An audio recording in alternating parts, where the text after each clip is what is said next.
Mantan Ketua Umum Partai Demokrat Anas Urbaningrum dipanggil KPK untuk diperiksa dan kita bergabung bersama rekan kami Bayu Prayudanto dari Gedung KPK Jakarta dan Renggi Putrima di Rumah Anas Jakarta Timur.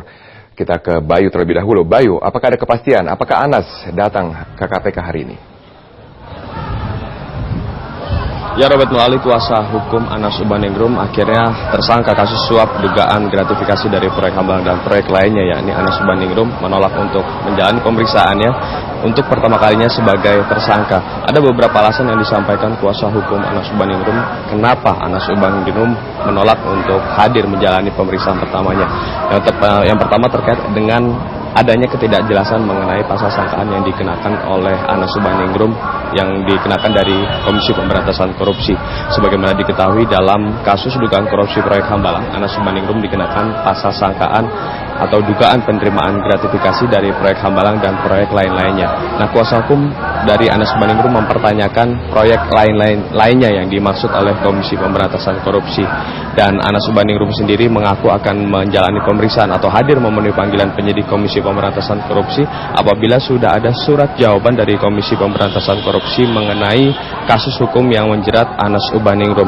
Memang pemanggilan Anas Urbaningrum pada hari ini adalah penolakan Anas Urbaningrum yang kedua. Sebagaimana diketahui pada tanggal 31 Juli 2013 Anas Urbaningrum juga mangkir dari panggilan Komisi Pemberantasan Korupsi untuk diperiksa sebagai tersangka karena pada saat itu Anas beralasan sakit dan sebagai saksi Anas juga pernah mangkir dari pemanggilan Komisi Pemberantasan Korupsi.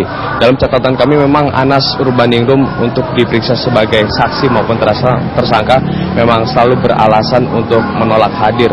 Dan untuk pemeriksaan pertamanya hari ini sebagai tersangka Anas kembali mangkir karena ada alasan yang harus dijawab oleh Komisi Pemberantasan Korupsi sebelum Anas memenuhi panggilan penyidik Komisi Pemberantasan Korupsi.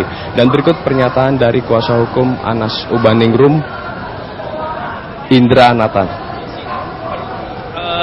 Panggilan, isi surat panggilan yang mengatakan bahwa ada pemeriksaan terkait proyek-proyek lain yang menurut kita itu tidak jelas proyek-proyek lain itu apa, sehingga pembelaan kita nanti apa, persiapan kita untuk menjawab proyek-proyek lain itu apa, itu tidak jelas. Jadi itu kita pertanyakan terlebih dahulu. Itu kaitannya dengan ketentuan pasal 51 KUHP. Kita sudah menyampaikan surat kira-kira 14 Agustus. Sampai saat ini memang belum ada jawaban dari Komisi Pemberantasan Korupsi kapan mantan Ketua Umum Partai Demokrat Anas Urbaningrum itu dipanggil oleh Komisi Pemberantasan Korupsi untuk diperiksa sebagai tersangka. Namun biasanya Komisi Pemberantasan Korupsi apabila pada pemanggilan pertama, kedua tidak hadir, KPK akan melakukan penjemputan paksa. Tentunya penjemputan paksa ini adalah kewenangan dari penyidik KPK dan apakah Anas Urbaningrum juga akan dijemput paksa oleh Komisi Pemberantasan Korupsi. Robert.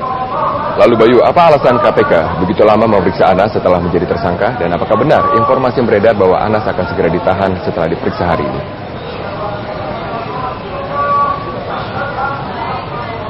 Maaf Robert.